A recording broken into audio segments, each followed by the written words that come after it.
Okay. It's pretty great. Maybe he wouldn't... okay, wait. Who would have thought Pretty Rosa had a butcher inside her? He exclaimed and laughed loudly. Maybe he wouldn't have laughed so much had he known what Pretty Rosa could bring to pass. There was something devious about it. Not the matter of Pretty Rosa being able to cut Cinderella's throat without flinching and then pass out at the mere sight of blood on the coffin, even if that was pretty odd in itself.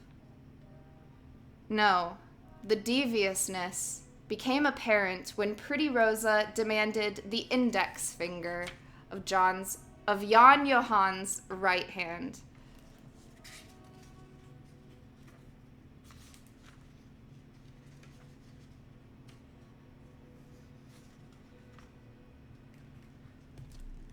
You can't do that.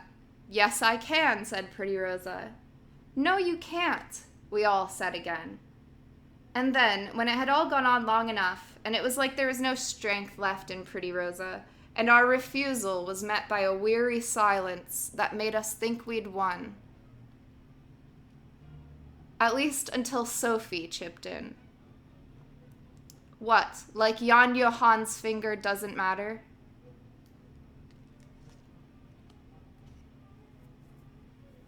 So Sophie comes in at the last second and says, what? Are you guys saying that Jan Johann's finger doesn't matter? And what is special about Jan Johann's finger is that Jan Johann plays guitar and sings Beatles songs so that it sounds like it's actually them.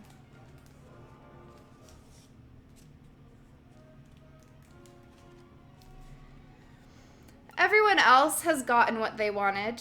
And if Pretty Rosa wants Jan Johann's finger, then she should have Jan Johann's finger.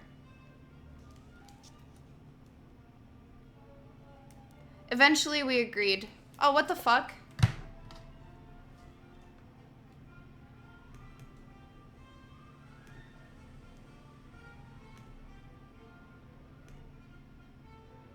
Sorry, I don't even know why that happened. He's a musician, yes. Maybe I didn't have to quote the book on the reason why. But he's a musician, and he sings and plays guitar really good. And, where was I? He's a booger picker. Just loves picking his nose. Ouch. Hey, Brad.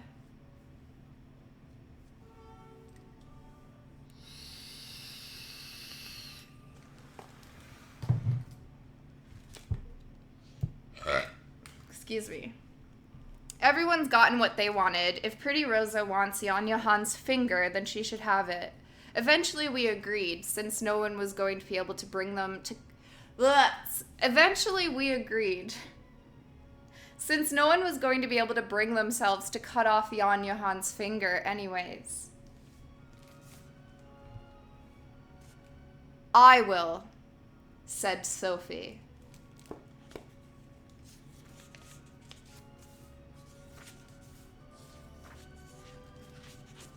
So then Sophie volunteers to cut off Jan Johann's finger.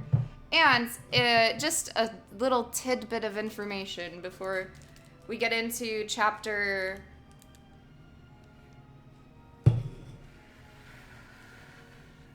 17.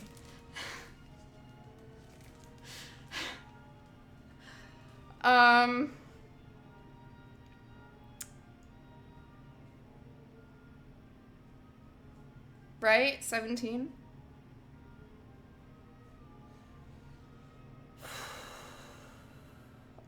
Chapter whatever. Wait, what was I saying? Oh yeah, the tidbit of information is Jan Johann. When Sophie had to quote unquote give up her innocence to Huge Hans, they had two people go and assist the situation and to prevent anything from happening that wasn't supposed to happen. And one of those people was Jan Johan. He's basically the guy who closed the door.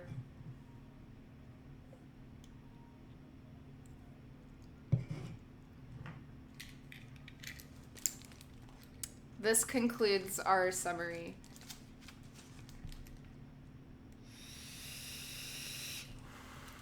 Wait, there's one more thing. They're gonna cut off Jan Johan's finger and then go get Pierre Anton. They're gonna go get Pierre and they're gonna show him the pile. This huge stinking heap.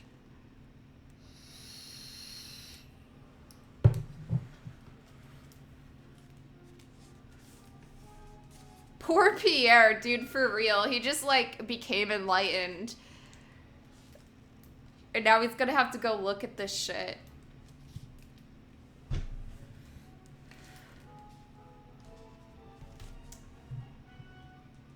Chapter 17. Okay, not the last sentence of the chapter before is, on Sunday we were going to fetch Pierre Anton. We spent Friday afternoon getting oh god, this is off to a really bad start. Okay.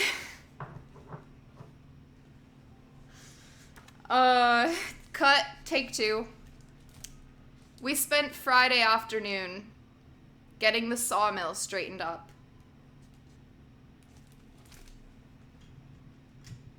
It was December 14th. There weren't many days until Christmas, but we weren't thinking about it. We had more important things to do.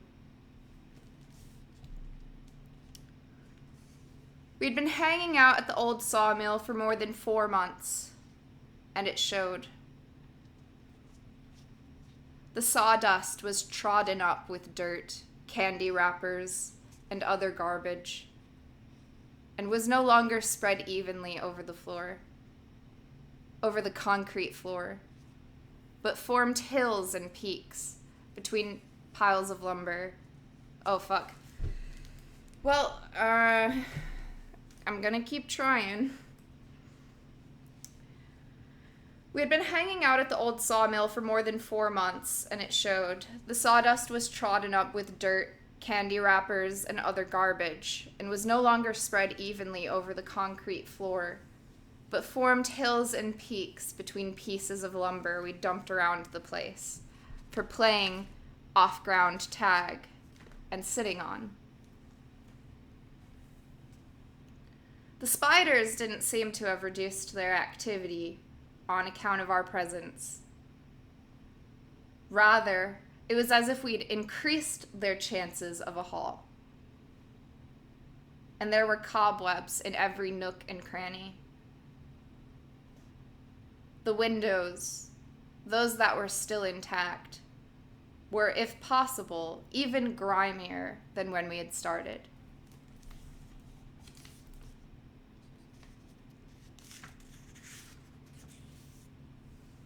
After some arguing about who was going to do what, we finally got going. Frederick and Holy Carl picked up candy wrappers. Sebastian, Otto, and Huge Hans gathered all the lumber at the back of the sawmill. And Macon, Elise, and Gerda clambered around, brushing away cobwebs. Lady William, Laura, Anna Lee, and Henrik Butterup washed as much dirt off the windows as would come away.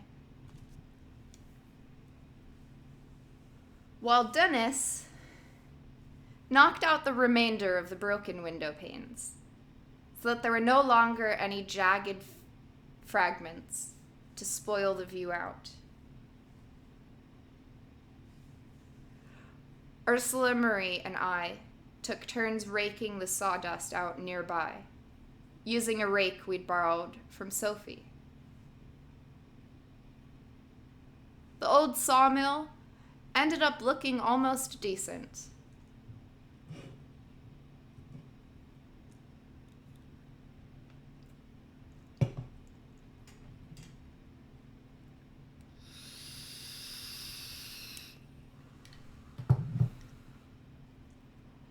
One thing, though,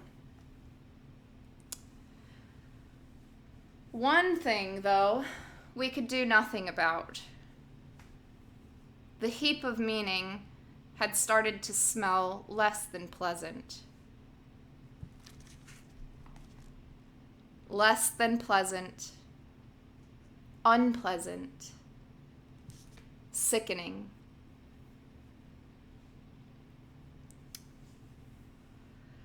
Part of it was down to Cinderella's etceteras on and around Jesus on the rosewood cross.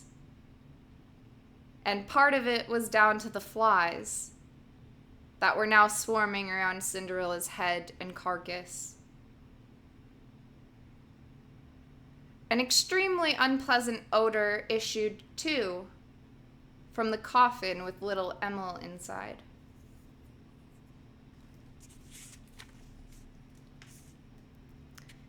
It made me think of something Pierre Anton had said some days before. A bad smell is as good as a good smell. He hadn't had any plums to throw at us, and instead slapped the palm of his hand against the branch he was sitting on, like he was accompanying his words. What smells is decay, but when something starts decaying, it's on its way to becoming a part of something new. And the new that's created smells good. So it makes no difference whether something smells good or bad. It's all just a part of life's eternal round dance. I hadn't answered him, and neither had Ursula Marie or Macon, who I was walking with. We just ducked our heads ever so slightly and hurried on to school, without mentioning what Pierre Anton had yelled. All of this was discovered by smelling his own farts.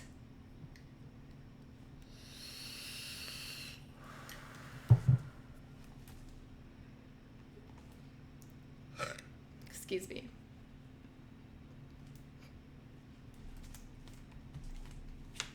Now I was standing here, in the straightened-up sawmill, holding my nose in the sudden knowledge that Pierre Anton was right. Something that smelled good would soon be something that smelled bad. And something that smelled bad was itself on its way to be something that smelled good.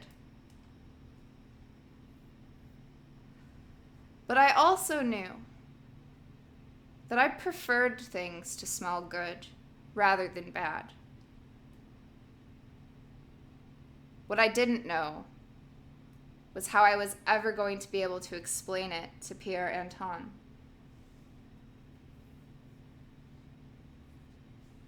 It was high time we got done with the meaning. Time. High time. Very last call.